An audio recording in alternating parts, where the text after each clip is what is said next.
গত বছরের ঢাকা বিশ্ববিদ্যালয় ভর্তি পরীক্ষায় বি ইউনিটে ইংরেজি অংশে এই প্রশ্নটি এসেছিল। প্রশ্নটি একটু দেখো, এখানে বলা হয়েছে to jump on the band wagon. এটি হচ্ছে একটা ইডিয়ম। ইডিয়ম মানে হচ্ছে বাগধারা, অর্থাৎ এটি ভোকাবুলারি একটি পার্ট। তোমরা সবাই জানো, যারা ঢাকা বিশ্ববিদ্যালয় ভর্তি পরীক্ষার প্রস্তুতি নেওয়া শুরু করেছো বা যারা নিবে এসএসসি পরীক্ষার পরে, তোমরা সবাই একটা জিনিস জানো যে ঢাকা বিশ্ববিদ্যালয় ভর্তি পরীক্ষায় কিন্তু ইংরেজি অংশে ভোকাবুলারি বেসড অনেক প্রশ্ন থাকে, প্রচুর প্রশ্ন আসে।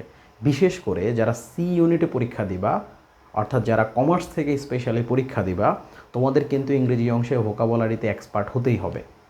তো প্রশ্নটি ছিল এরকম, to jump on the band wagon.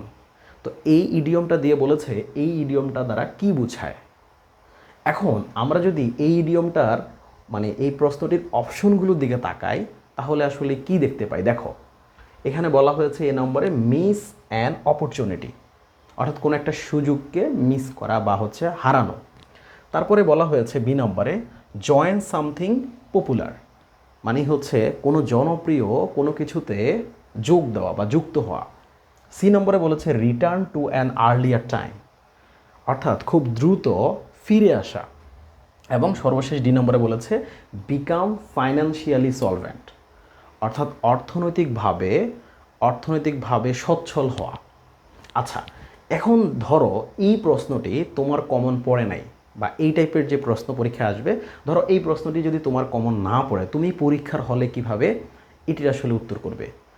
আমাদের মধ্যে একটা মিথ আছে বা প্রচলিত একটা ধ্যান ধারণা আছে, যেটি হচ্ছে যে ইংরেজির ভোকাবুলারি অংশটা পুরোটাই মুখস্থ নির্ভর, মানে ভোকাবুলারি মিন্স মুখস্থ করতে হবে। আসলে কি তাই? ভোকাবুলারি কি বুঝে পড়া যায় না? ভোকাবুলারি কি সত্যি না বুঝে মুখস্থ করা জিনিস বা মুখস্থ করতে হয়? বা ভোকাবুলারি আসলে অনেকের পড়তেই তো মন চায় না। আসলে সত্যিকার অর্থে বিষয়টি একদমই এরকম না যে ভোকাবুলারি আসলে বুঝার জিনিস। ভোকাবুলারিও যে গ্রামার কিংবা ব্যাকরণের মতো চমৎকারভাবে আনন্দ নিয়ে বুঝে বুঝে পড়া যায়, সেটি তোমাদেরকে বোঝানোর চেষ্টা করবে এই ভিডিওতে। দেখো, এখানে যে প্রশ্নটি আসছে, এই প্রশ্নটি ধরো তোমার কমন পড়েনি, কিন্তু তুমি একটু বিচক্ষণ বা বুদ্ধিমান যদি হও, জ্ঞানী যদি হও, তাহলে তুমি একটু ঠান্ডা মাথায় ভাবলে এই প্রশ্নটির উত্তর কিন্তু বের করে ফেলতে পারবা। দেখো কিভাবে। এখানে প্রশ্নটি ছিল to jump on the band wagon. আমরা যদি শব্দটা লিখি যে জাম্প, এই ওয়ার্ডটাকে আমরা এখানে আসলে কাজে লাগাবো। জাম্প শব্দের অর্থ কী?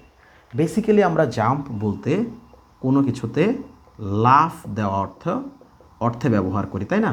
বা অর্থে বুঝাই। সো জাম্প বলতে আমরা আসলে লাফ দেওয়া বোঝাই। ধর একটা জায়গা থেকে একটা জায়গা জাম্প দেওয়া, লাফ দেওয়া, তাই না? অর্থাৎ একটা জায়গা থেকে একটা জায়গা যাওয়া, এখান থেকে সেখানে যাওয়া। এখন তুমি যদি একটু দেখো, এখানে অপশনগুলোর মধ্যে শব্দগুলো একটু চিন্তা করো, যে মিস অ্যান অপরচুনিটি, মিস মানে হারানো। তুমি যদি এক জায়গা থেকে আরেক জায়গায় লাভ দাও, যদি এই অর্থটা নাও, এখানে আসলে হারানোর মতো কোনো কিছু কিন্তু এখানে আসার কথা না, এবং আসেও না। সুতরাং আমরা এই অপশনটিকে খুব বিচক্ষণতার সাথে বাদ দিতে পারি। জাম্প মানে লাভ দিচ্ছি, অর্থাৎ এক জায়গা থেকে আরেক জায়গায় যাচ্ছি, এটা হতে পারে। আমরা বলি না, সে এক লাফে আঙ্গুল ফুলে কলা গাছ হয়ে গেছে, মানে এক লাফে সে আঙ্গুল ফুলে কলা গাছ, মানে হঠাৎ বড়লোক হয়ে গেছে। সুতরাং এখানে জাম্প হচ্ছে এক স্থান থেকে আরেক স্থানে যাওয়া। এরপরে যদি আমরা 3 নম্বর অপশনটা দেখি বা সি নম্বর অপশনটা দেখি, return to an earlier time, খুব দ্রুত ফিরে আসা। আচ্ছা, আমরা লাফ দিলে আমরা কি কোথাও ফিরে আসি না সামনের দিকে যাই? আমরা তো পিছনে আসি না বা ফিরে আসি না, আমরা মুভ ফরওয়ার্ড, অথবা আমরা সামনের দিকে আমাদের ইন ফ্রন্ট অফ, আমাদের একদম সম্মুখে আমরা যাই। তাহলে এই অপশনটিও আসলে একটু অপ্রাসঙ্গিক বা ইরিলেভেন্ট মনে হচ্ছে। আমরা যদি ডি নম্বর অপশনটা দেখি, বিকাম ফাইন্যান্সিয়ালি সলভেন্ট। দেখো, বিকাম ফাইন্যান্সিয়ালি সলভেন্ট, এটা মানে যে আর্থিকভাবে সচ্ছল হওয়া। যখন আমরা এখন এখানে দেখো to jump on the band wagon, এখানে দেখো ব্যান্ড শব্দটা আছে। ব্যান্ড, ব্যান্ড বলতে আমরা ব্যান্ড পার্টি বলতে পারি, যারা সাধারণত বাদ্যযন্ত্র নিয়ে কাজ করে, তাই না? তারা বিভিন্ন ধরনের বাদ্যযন্ত্র বাজায় বা নাচ গান এগুলোর অনুষ্ঠান করে। তাদেরকে আমরা ব্যান্ডওয়ালা বা হচ্ছে এরা যে করা হচ্ছে ব্যান্ড পার্টি বলা হয়। তাহলে জাম্প মানে লাফ দেওয়া, আবার এখানে ব্যান্ড কথাটাও আছে, সুতরাং বুঝতে পারি যে কেউ লাফ দিয়ে একটা জায়গায় সে গিয়েছে। সেই অর্থে আমরা যদি বি নম্বর অপশনটা দেখি, জয়েন সামথিং পপুলার, অর্থাৎ জনপ্রিয় কোনো কিছুতে যুক্ত হওয়া, এটি কিন্তু হতে পারে। কারণ to jump on the band wagon, তার মানে একটা পপুলার ব্যান্ড, যারা ব্যান্ড সঙ্গীত বা যারা ব্যান্ড দলের সাথে যুক্ত, তারা দেখবা হচ্ছে সাধারণত তারা দেখবা হচ্ছে অনেক বেশি জনপ্রিয় হয়। আমরা সেই অর্থে যদি এখানে চিন্তা করি, তাহলে এই প্রশ্নটার উত্তর হিসেবে আমরা অপশন বিকে গ্রহণ করতে পারি, মানে সম্ভাব্য সর্বোচ্চ অপশন বি। আর তুমি যদি এটির অর্থ পুরোপুরি জানো, মুখস্থ থাকে বা তোমার পড়া থাকে, তাহলে তুমি অনায়াসে অ্যান্সার করতে পারবা। আমি শুধু এটা বলেছি বা এটা বোঝানোর চেষ্টা করেছি যে ভোকাবুলারিও আসলে বুঝে বুঝে পড়া যায়, ভোকাবুলারিও আসলে ব্যাখ্যা করে পড়া যায়, ভোকাবুলারি আসলে একটু অনুভব ফিল করে পড়া যায়। কারণ তুমি যদি এইচএসসি পরীক্ষার পরে তোমার প্রিপারেশনটাকে শুরু করো, তাহলে তুমি সময় পাবে ঢাকা বিশ্ববিদ্যালয়ে ভর্তি পরীক্ষার জন্য সর্বোচ্চ 3 মাস। এই 3 মাস সময়ের মধ্যে তুমি কতগুলো পড়া শেষ করবে? সুতরাং এতগুলো পড়াও তোমার আসলে মুখস্থ করতে গেলেও তোমার অবস্থা খারাপ হয়ে যাবে। আর সেজন্য আমি যেটি বলতে চাচ্ছি সেটি হচ্ছে, বিশ্ববিদ্যালয়ে ভর্তি প্রস্তুতির পুরো সময়টাকে আসলে সঠিকভাবে যদি তুমি কাজে লাগাতে না পারো, তাহলে কিন্তু তোমার ভর্তি পরীক্ষায় এটির প্রভাব পড়বে এবং সেটির কিন্তু নেতিবাচক প্রভাব পড়বে।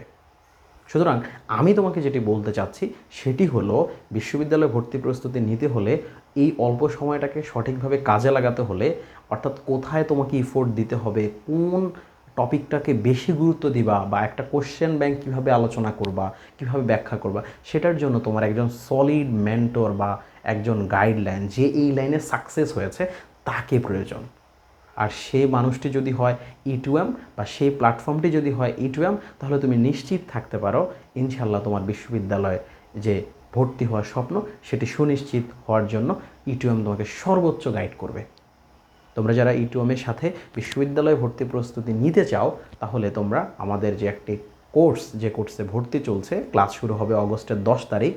আমরা হচ্ছে এখন আমরা আগেই ভর্তি নিয়ে নিচ্ছি, যারা চায় তারা এখন ভর্তি হতে পারবে। আমরা একটা ব্যাচে সর্বোচ্চ 20 জন স্টুডেন্টকে রাখবো।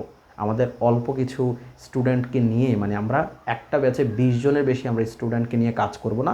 আমরা এই কারণেই অল্প স্টুডেন্টকে নিয়ে কাজ করব, মানে একটা ব্যাচে 20 জন করে থাকবে, এ কারণেই হচ্ছে 20 জন করে রাখবো, যেন আমরা পুরোপুরি সার্ভিসটা আসলে দিতে পারি।